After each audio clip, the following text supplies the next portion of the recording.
Coog's house. Sharpshooter Emanuel Sharp returns to Houston's lineup, but the story of the game was Houston dominated inside to knock out in-state rival Baylor.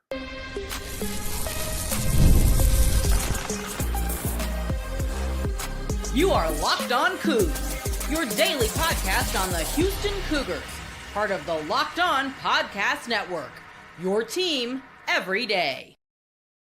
Welcome to Locked On Coogs, daily podcast about your Houston Cougars. I'm your host, Houston-born teacher and coach Parker Ainsworth.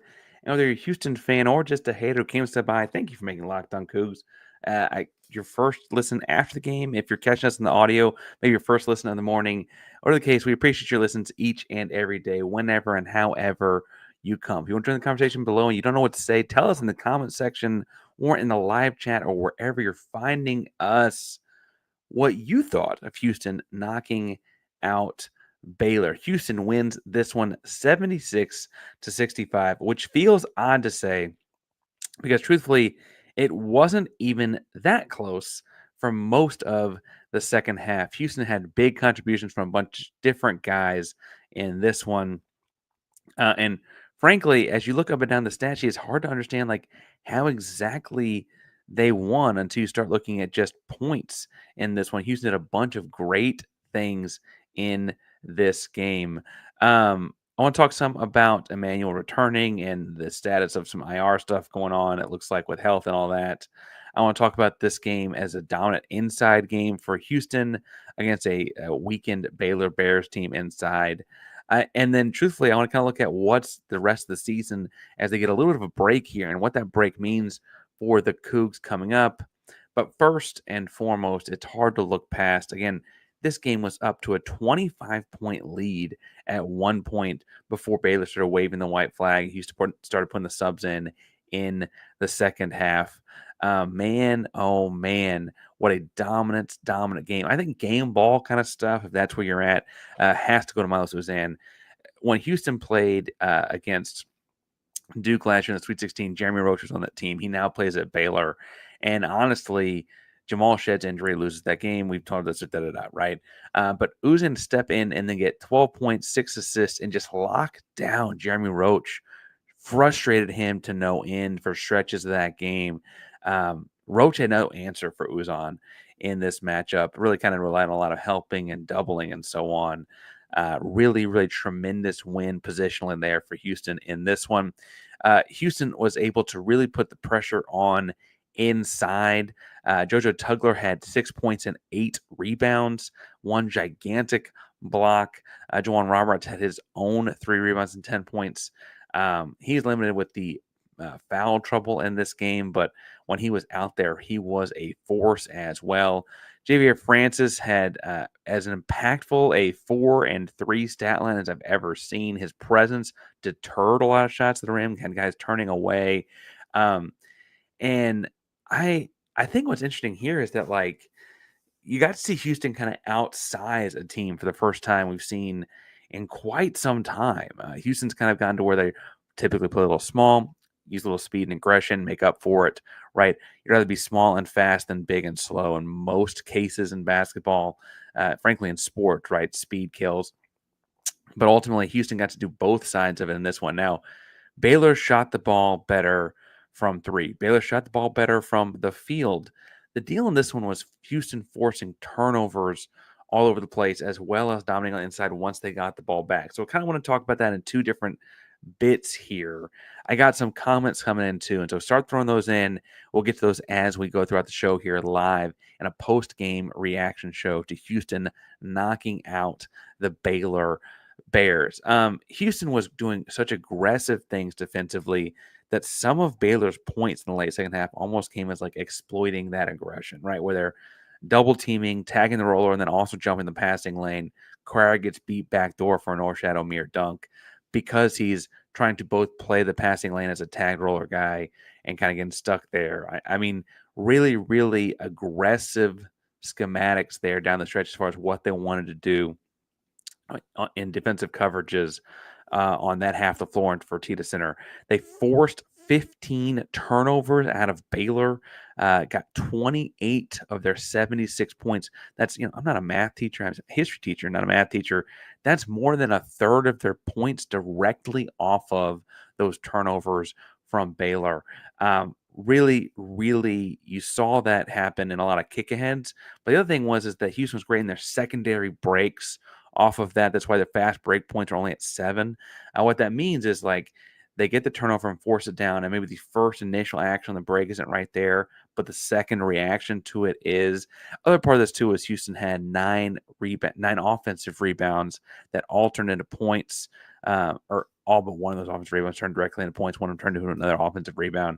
Houston's doing a great job of figuring things out throughout this one, and really just played at a different speed, pace, energy level than Baylor. And for what it's worth, I know they had the home crowd, the whiteout game. You saw a bunch of pro athletes, a bunch of former Cougs in the stands, a bunch of future Cougs in the stands. You had Kingston Fleming and Bryce Jackson, 2 2025 signees that I'm pretty excited about, if I'm being really honest. A lot of people and excitement in there for this one, as this is kind of becoming a rivalry of sorts. Both Baylor and Houston met in the Final Four. Obviously, it didn't go Houston's way in 2021.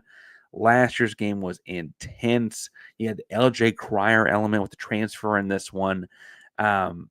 Houston rode that, but truthfully, Houston had a tough road test over the weekend, tougher than anticipated for sure. And they've had, a bajillion games the last 28 days. Baylor played at home on Saturday and just had to drive over from Waco.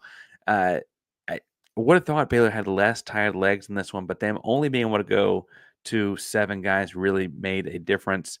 Liam Brooks here comments that huge win for the Cougs. Need a confidence booster and a solid win against a good team. Today did not disappoint.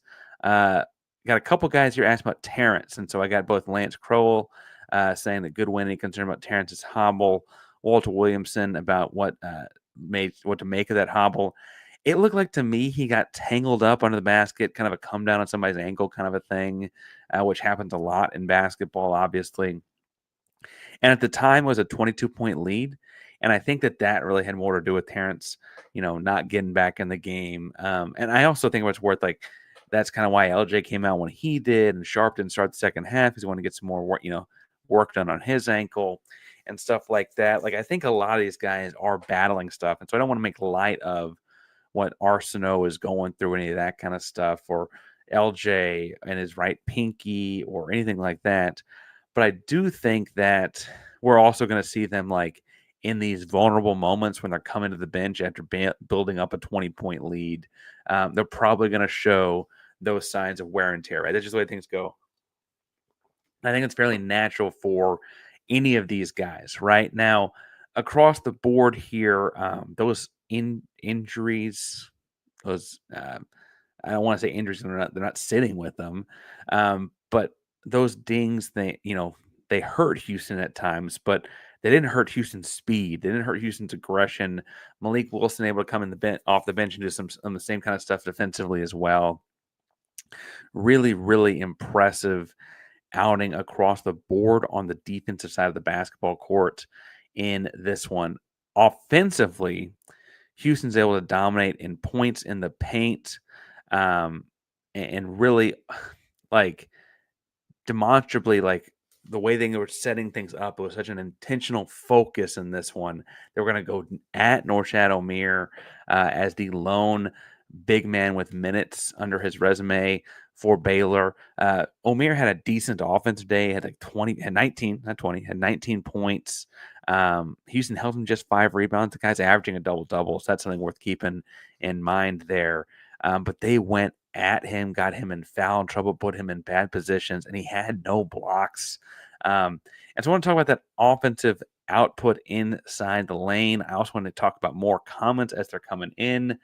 But today's show is brought to you by our buddies over at Wayfair. And after the holiday hustle, we're getting into February, and there's nothing like giving your home a little TLC as we're getting into the second month, getting into the rest of the new year. I always find that decluttering and refreshing, kind of the start of the month or as months change over, can help refresh space in my house, kind of get me back in a routine, whether you're tidying up, clearing out, or just want to give your new space a new look for the year, Wayfair has everything you need all within your budget. I told you guys earlier this school year, back last fall, we moved into a new house and needed some new furniture. They've got great selection, big selection. It makes it easy to find pieces that fit our style and budget. And I am a teacher by day. Favorite part is hassle-free delivery, even for big things like couches and mattresses. Like everything gets hassle-free delivered. Wayfair site's so easy to navigate. Find everything online in no time. Give your home the refresh it needs at Wayfair. Head over to wayfair.com. That's WAYFAIR.com. Wayfair, every style, every home. Parker Ainsworth locked on Cougs. Wayfair, Wayfair is great. I don't know why I got people commenting on Wayfair. We don't get them very often here as a rotation of buddies goes, but it's always good to talk about someone I actually use. Parker's locked on Cougs here, talking about Houston's big one, 76-65 over Baylor. I keep saying that score over and over again, and it doesn't feel adequate for what's happening in this basketball game. Houston's lead got up to 25 at one point in what was effectively the fourth quarter, the second half of this one.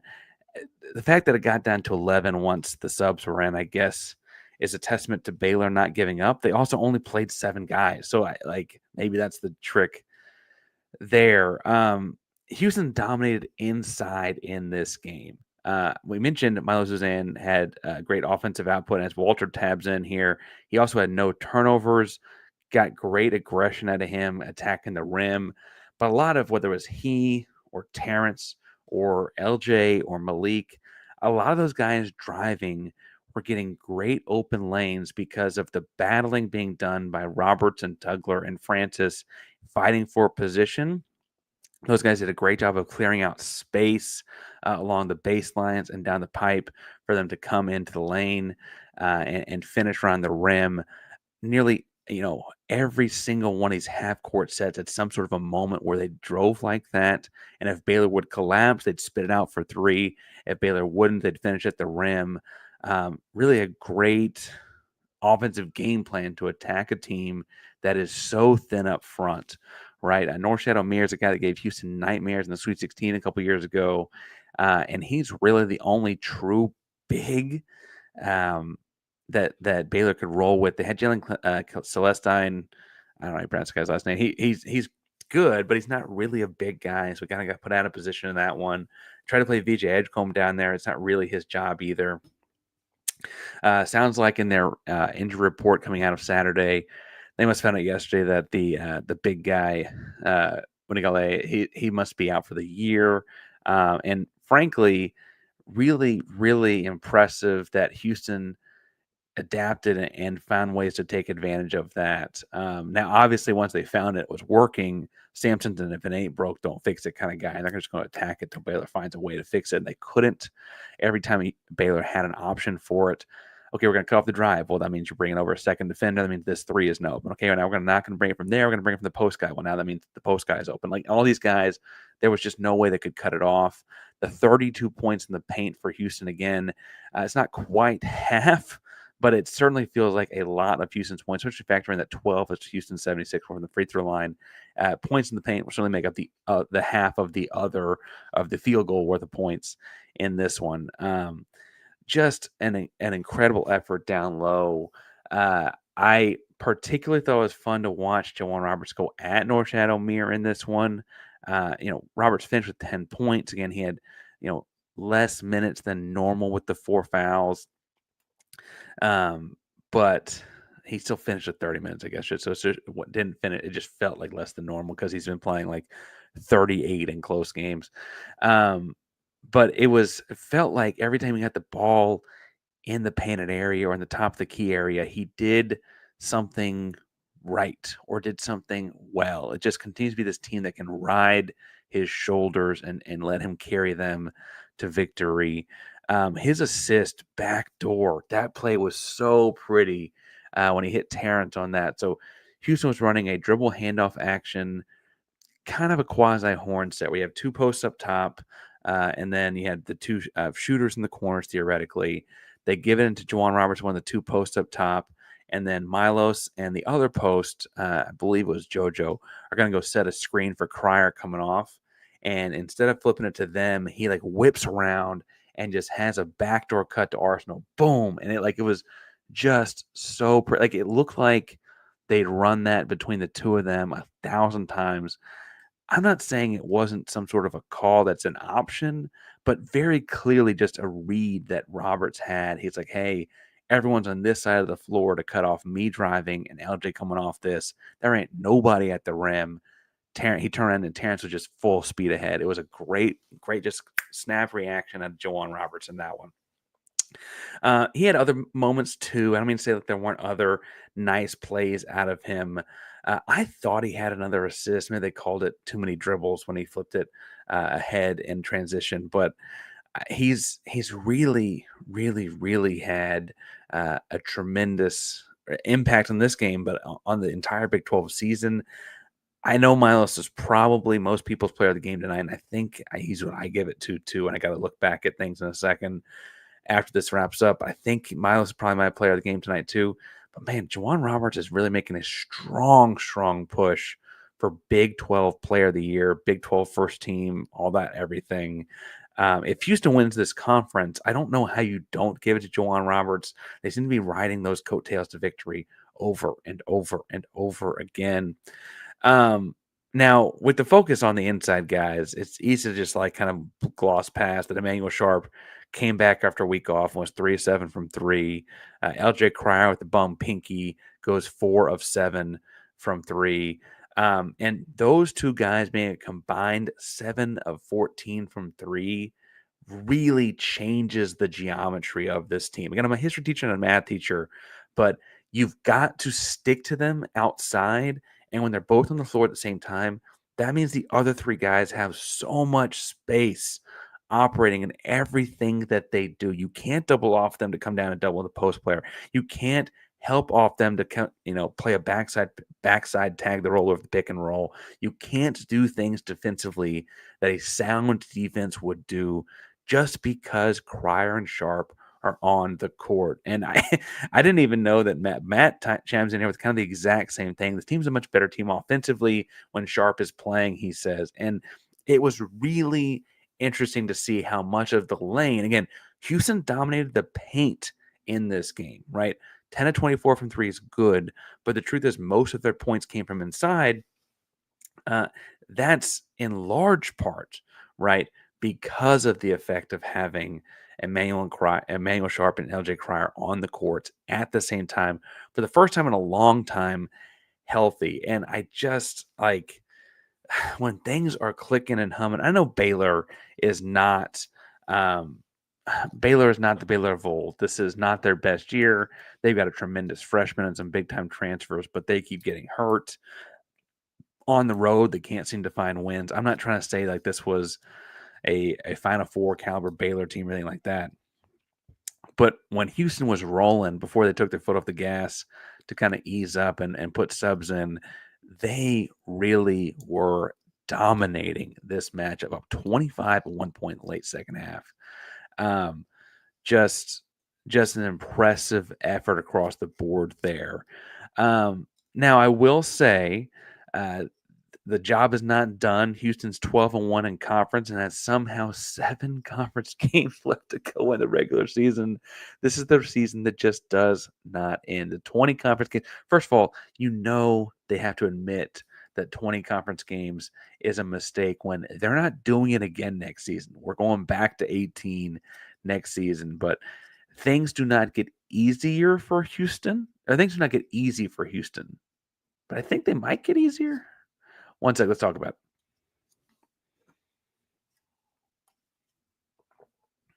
it. Parker Ainsworth locked on Coog Nation, but Houston's big win, 76-65 over the Baylor Bears in Houston at the Fertitta Center. Cross-state rival knocked out at home. Now, I will say Houston had a great showing for this when the crowd's energy was coming off the screen. It was pretty electric. The whiteout thing worked.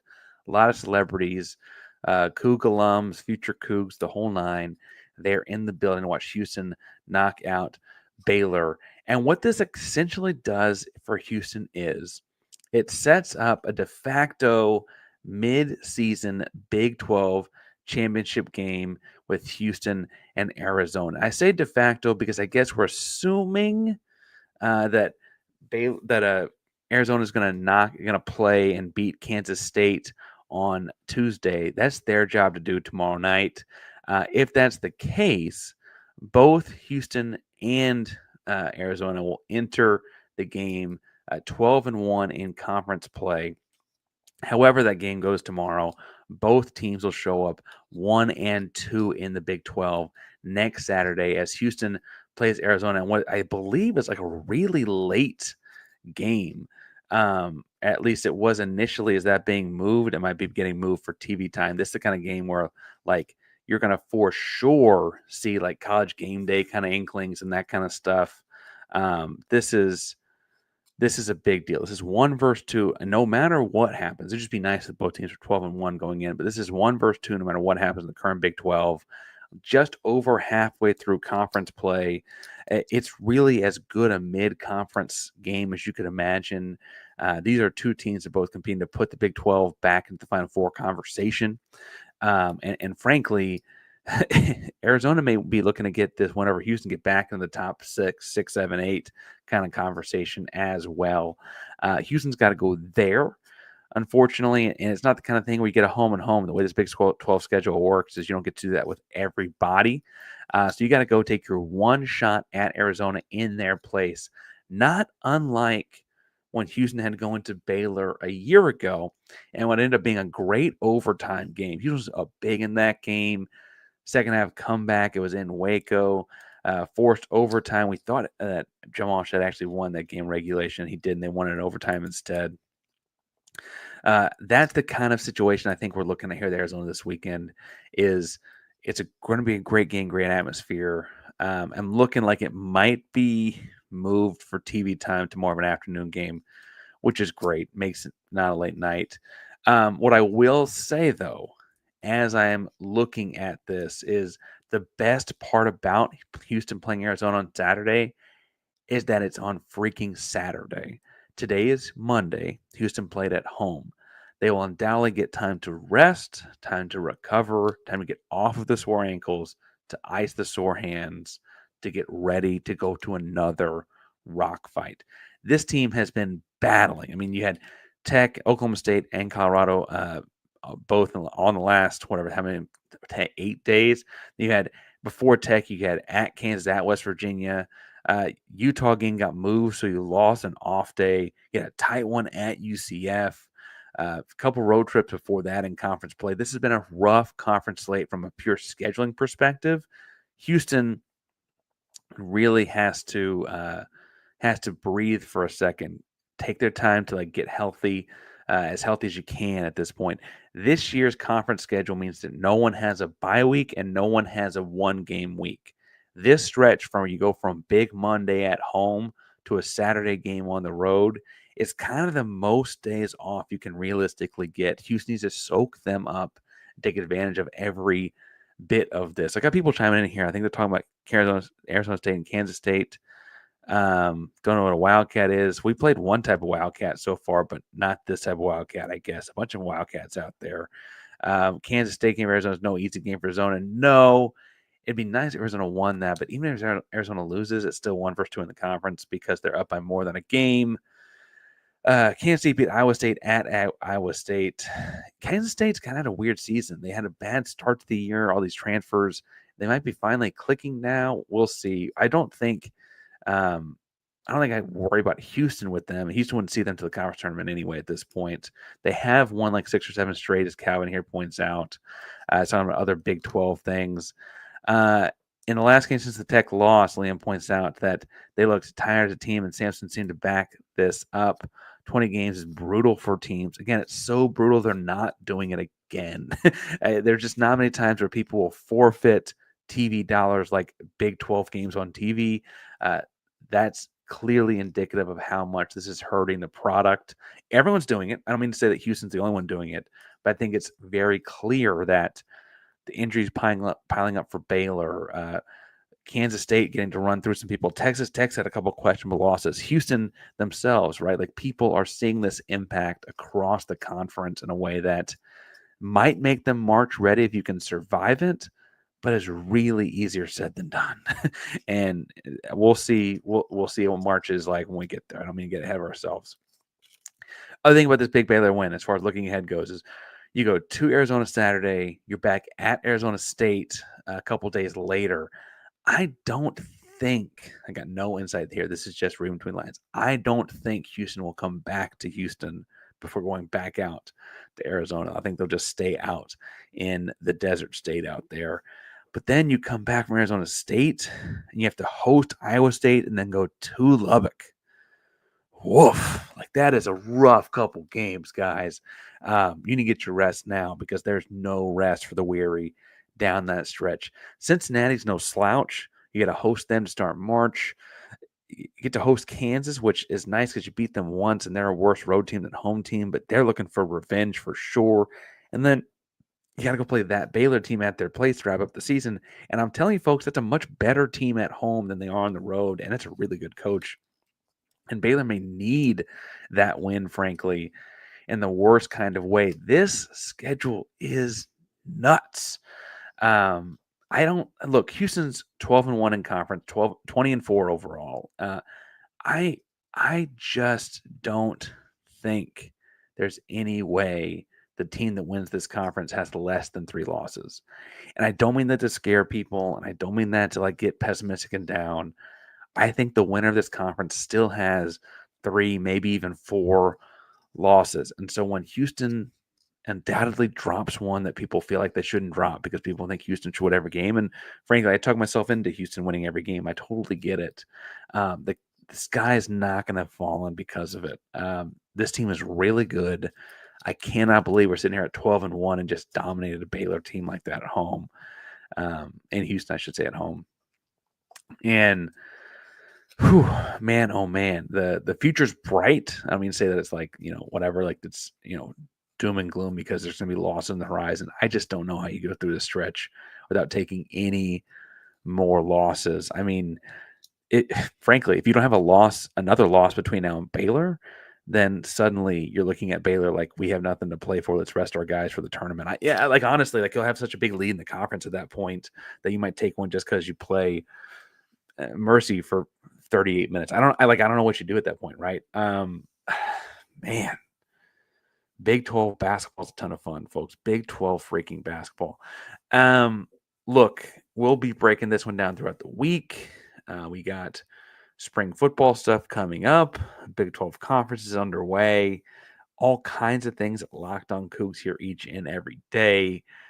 I kind of want to talk about, maybe I'll do a whole short on ESPN cutting away from this game for the Laker game because that ticked me off way more than it should have. Thank you all for tuning in tonight or first thing in the morning for the replay of the live post-game reaction to Locked On Coogs, from Locked On Coogs to Houston's win over Baylor 76-65. Locked On Coogs, a prime member of Locked On Podcast Network. That means your team every day. Go Cougs.